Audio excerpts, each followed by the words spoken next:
चले सीधा रुख करेंगे जेपी नड्डा की चुनावी जनसभा की ओर। आज के इस सम्मानित मंच पर हमारे राष्ट्रीय अध्यक्ष माननीय श्री जगत प्रकाश नड्डा जी उनके साथ बैठे हैं दिल्ली प्रदेश के उपाध्यक्ष माननीय दिनेश प्रताप जी, सुरेश राणा जी, प्रीत बख्शी जी, इस शाहदरा जिले के अध्यक्ष माननीय दीपक गाबा जी, डॉक्टर हर्षवर्धन जी यहाँ बैठे हैं, हम सबके मार्गदर्शक हैं यहाँ बैठे हैं। और साथ में मेरे मित्र अरविंदर सिंह लवली जी जो गांधीनगर से चुनाव लड़ रहे हैं, अनिल गुप्ता जी, अनिल वाजपेयी जी, मयूख साहब और सम्मानित मंच जिसमें हमारे सारे पार्षद हैं, मंडल अध्यक्ष हैं और वरिष्ठ पदाधिकारी मंच पर बैठे हैं। और मेरे सामने बैठे हुए भारी संख्या में राजस्थानी समाज है, पंडित समाज है, ओबीसी समाज है, एससी समाज है, हर वर्ग यहाँ रिप्रेजेंटेड है। आज हर वर्ग यहाँ पर उपस्थित है। वो कृष्णानगर विधानसभा का भी है तो गांधीनगर विधानसभा का भी है। और वो क्यों है? क्योंकि आज चुनाव है सच का और झूठ का। आज चुनाव है जो विश्वास का, विश्वासघात का। आज चुनाव है सुशासन या कुशासन का। आज चुनाव है कि सेवा है या सिर्फ अपनी सेवा है। ये पिछले 11 साल में हम लोगों ने देखा आपदा सरकार को। माननीय प्रधानमंत्री नरेंद्र मोदी जी ने कल कहा 15 साल कांग्रेस देखा, 11 साल ये देखा दिल्ली का डेवलपमेंट नहीं देखा। उस दिल्ली के डेवलपमेंट का चुनाव है। सिर्फ और सिर्फ 5 साल दीजिए माननीय मोदी जी ने कहा और इस दिल्ली के डेवलपमेंट का सपना हम साकार कर कर रहेंगे। चले जाइए, सड़क खराब, बिजली का तार फैले हुए, पानी गंदा, सीवर गंदा, ये तो विशेष। लेकिन गरीब कल्याण की योजनाएं भी ठप पड़ी हैं। चाहे वो हमारा गरीब कल्याण में पेंशन हो, विधवा पेंशन हो, वृद्धावस्था पेंशन हो, विकलांग पेंशन हो, कुछ नहीं होती। आप जाइए जो गरीब बस्तियों में सार्वजनिक शौचालय के गेट के अंदर नहीं घुस सकते। किस प्रकार की व्यवस्था इस तरह कर दी है, डेवलपमेंट तो छोड़ दीजिए। आज हमारा संकल्प पत्र उसको आपको जानने की जरूरत है। और वो संकल्प होता है, वादे नहीं होते जैसे कि केजरीवाल सरकार के होते हैं। 1000 वहां दे देंगे, 2100 वहां दे देंगे, देना लेना कुछ नहीं। 55,000 करोड़ का घोटाला कर दिया दिल्ली बिजली बोर्ड का, जिसको दिल्ली सरकार के ऊपर है। 75,000 जल बोर्ड में घोटाला है। मैं सिर्फ अपनी गारंटीज की, मोदी जी की गारंटीज की बात करता हूं। में मोदी जी की गारंटी का मतलब है कि उसके पूरा होने की गारंटी। मैं सिर्फ 5 बात अपने आप को बताना चाहता हूं। 2500 रुपए प्रति माह गरीब महिलाओं को दिए जाएंगे तो दिए जाएंगे। केजी से पीजी तक की गरीब बच्चों की शिक्षा अगर मुफ्त होगी तो मुफ्त होगी। 10 लाख का हेल्थ का कवरेज मिलेगा तो मिलेगा। आयुष्मान योजना दिल्ली में नहीं लागू थी, अब लागू होगी। 70 साल के ऊपर को 10 लाख मिलेगा, बाकी को भी हेल्थ कवरेज मिलेगा। इस प्रकार की योजना है कि हर घर से नल से जल मिलेगा, जो अभी तक सिर्फ कहने की बात रही थी। 3 साल में यमुना साफ करके साबरमती रिवर फ्रंट की तरह यमुना रिवर फ्रंट होगा और हमारी ये पानी की समस्या खत्म हो जाएगी। सबसे पहला काम लोग पूछते हैं क्या करेंगे। मुझे लगता है सबसे पहला काम सीवर, पानी, सड़क, इसको ठीक करना है। ये हमारा संकल्प है। मुझे इशारा किया गया है कि ज्यादा नहीं बोलना है, तो आपसे वोट अपील करके जाता हूं। मेरा बैलेट नंबर 1 कृष्णानगर विधानसभा में 1 को 1 नंबर कर दीजिए। आप सिर्फ 4-5 दिन हमको दे दीजिए, आगे के 5 साल हम आपको देंगे, ये वादा है। धन्यवाद। धन्यवाद डॉक्टर साहब। और आज जिनको सुनने के लिए हम इतनी देर से यहां पर इकट्ठा हैं, ऐसे भारतीय जनता पार्टी के राष्ट्रीय अध्यक्ष, भारत सरकार में स्वास्थ्य मंत्री श्रीमान जेपी नड्डा जी, एक बार जोरदार तालियों से आप अभिनंदन करेंगे। भारत माता की, भारत माता की।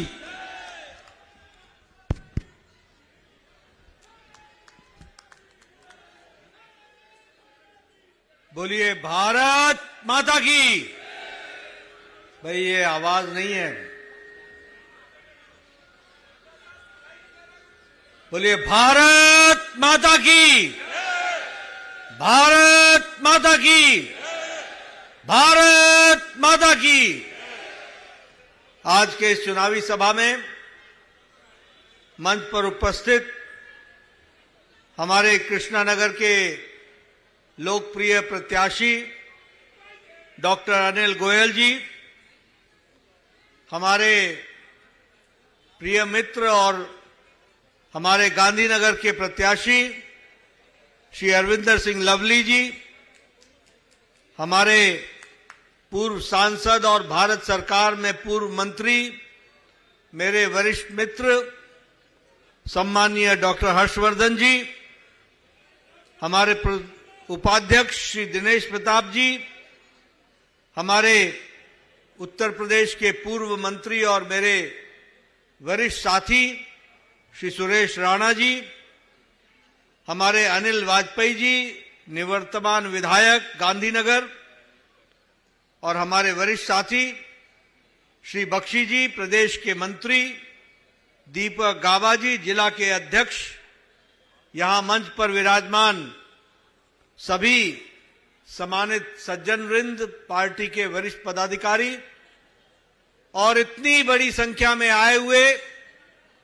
हमारे कृष्णानगर और गांधीनगर के देवी और सज्जनों, मीडिया के मेरे साथी, प्रिंट मीडिया और इलेक्ट्रॉनिक मीडिया के मेरे साथी, आज जब मैं चुनावी सभा में आया हूं तो जो मैं आपके चेहरों को पढ़ रहा हूं, जो आपके चेहरों को मैं समझ पा रहा हूं, जो मैं उसमें रौनक देख रहा हूं, उत्साह देख रहा हूं, वह मुझे इस बात से आश्वस्त कर रहा है कि आपने दिल्ली में भारतीय जनता पार्टी की सरकार बनाने का मन बना लिया है। इसके लिए मैं आपको शुभकामनाएं देना चाहता हूं। मित्रों, यह चुनाव कोई साधारण चुनाव नहीं है। यह चुनाव सिर्फ डॉक्टर गोयल को विधानसभा में भेजना या अरविंदर सिंह लवली को विधानसभा में भेजने का चुनाव नहीं है।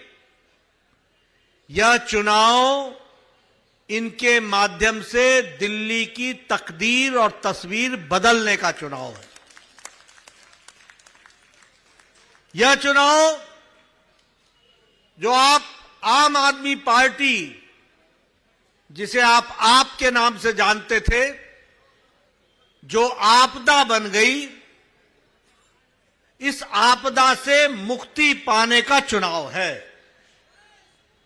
और यह चुनाव 5 फरवरी का जो आपने आपदाएं झेली हैं, उससे छुटकारा पाने का चुनाव है। और इसलिए मैं ये कहना चाहता हूं, अभी हमारे गोयल साहब बता रहे थे कि हम क्या क्या करेंगे और क्या क्या किया है। छोटी सी तस्वीर अरविंदर सिंह लवली जी ने भी आपके सामने खींची है। लेकिन इस आपदा पार्टी ने पिछले 10 सालों में किया क्या? सिर्फ एक काम किया। सुबह उठे, प्रेस कॉन्फ्रेंस की, केंद्र सरकार को गाली दी, दोषारोपण किया और अपनी गलतियां और कमियों को छुपाने के सिवाय और कोई काम नहीं किया। इन्होंने केंद्र सरकार की योजनाओं का लाभ नहीं उठाया। इन्होंने दिल्ली की जनता को छला और इन्होंने दिल्ली की जनता को मोदी जी के द्वारा दिए गए कार्यक्रमों का लाभ उठाने से वंचित रखा है। 10 साल तक वंचित रखा है। बोलिए, ऐसी सरकार को आने देंगे क्या? जरा जोर से बोलो, आने दोगे क्या? जरा उधर पीछे से भी आवाज आनी चाहिए। दोगे ऐसे लोगों को? मित्रों, इनका एक ही काम था, मोदी जी को गाली बोलो, केंद्र सरकार पर दोषारोपित करो, जनता को गुमराह करो और जनता को लड़ा करके अपने जाकर के शीश महल में सो जाओ, आराम करो। यही काम इन लोगों ने पकड़ा था। और मित्रों, मैं एक बात और कहना चाहता हूं, यह सरकार एक ऐसी सरकार बनी जिसने जिस नाम पर सरकार में आई उस नाम पे कोई भी रिकॉर्ड तोड़ने में कोई कसर नहीं छोड़ी। यही लोग थे ना जो रामलीला मैदान में भ्रष्टाचार के खिलाफ आंदोलन कर रहे थे। बोलो, यही लोग थे ना? बोलते थे हम कट्टर ईमानदार हैं, कट्टर ईमानदार हैं।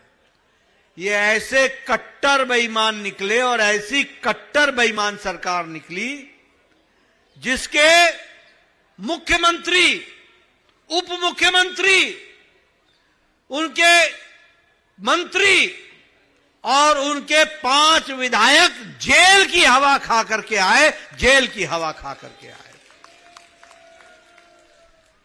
कहते हैं कि हम शिक्षा में परिवर्तन लाएंगे। न्यूयॉर्क टाइम्स में छप रहा है, दुनिया में हमारी वाहवाह हो रही है।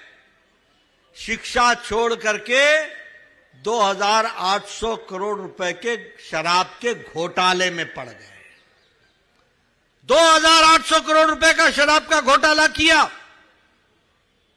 आजकल एक ऑडियो बड़ा वायरल हो रहा है जिसमें इनका ही एमएलए बोल रहा है कि शराब घोटाले पर शराब के नीति को मैंने कहा कि शराब नीति बंद करो, ये गलत है।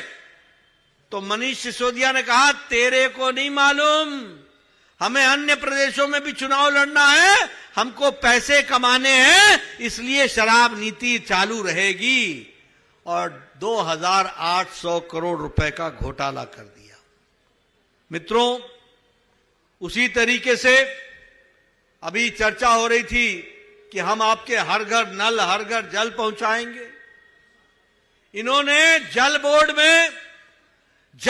का ऑडिट ही नहीं होने दिया, ऑडिट ही नहीं होने दिया और 28,000 करोड़ रुपए का घोटाला कर दिया। 28,000 करोड़ रुपए का घोटाला। बोलो, आपके घर में पानी आता है क्या? और आता है तो गंदा पानी आता है कि नहीं? गंदा पानी है कि नहीं है? ये दिल्ली की सेवा कर रहे हैं। जल बोर्ड का घोटाला। बोलो, टैंकर माफिया चल रहा है कि नहीं चल रहा है? ये आपदा पार्टी की देखरेख में फल फूल रहा था कि नहीं फूल रहा था? ये 28,000 करोड़ रुपए का घोटाला करके इनको हाई कोर्ट ने कहा, इनको सुप्रीम कोर्ट ने कहा कि अगर तुम टैंकर माफिया पर काबू नहीं पा सकते हो तो हमें बताओ, हम दिल्ली पुलिस को काम देंगे। लेकिन ये आपदा सरकार ने टैंकर माफियाओं को खुली छूट दी, खुली छूट दी। उसी तरीके से अगर मैं बात करूं, बतौर स्वास्थ्य मंत्री बोल रहा हूं, इनका जो मोहल्ला क्लिनिक है ना,